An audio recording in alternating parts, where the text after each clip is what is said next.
She sighed. Only one house left to do.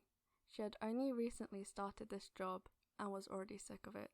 She had never really wanted to become a caretaker, only having accepted the job in the first place to keep up with the climbing rent.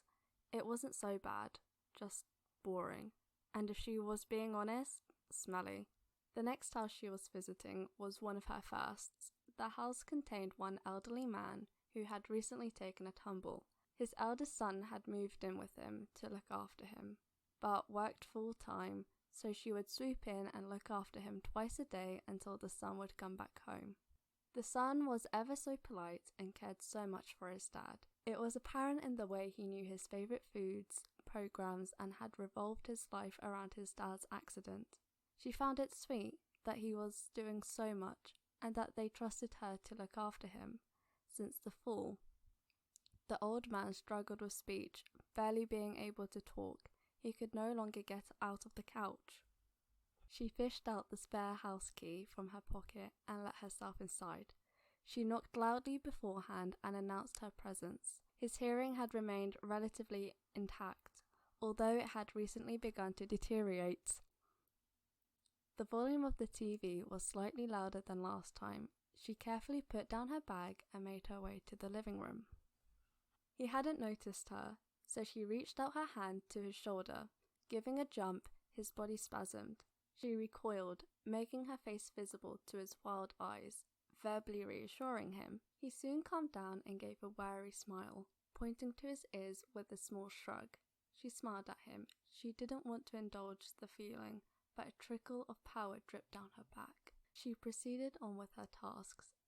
A few long grey hairs had weaseled their way out of his nose, so she retrieved her tweezers from her back pocket in order to groom him. She started lightly at first, plucking the first few ones with ease. The second one, however, required more strength. As she finally pulled it free, the old man stirred in discomfort. The same spark of excitement ignited a grin. The final stray hair didn't require much convincing, but yet she tugged on it hard and fast. Again, the old man wriggled in response, his face contorted in irritation. She sat there for a second, trying to evaluate the emotion. She tried to ignore it. Helping him to the toilet was the next thing on the list. He reached out for support. She took his hand, but held much more tightly than she would do usually. His strain was visible. His eyes had squinted. The harder she gripped, the more his face contorted. But he could do nothing. He simply sat on the toilet. Once they arrived, in despair, she had to stifle a laugh. Waiting for him to finish up, she took a deep breath, trying to dismiss the sudden fantasies. After her exhale, she smiled. She helped him back to his chair, a quicker pace than usual, causing his frail feet to drag a little.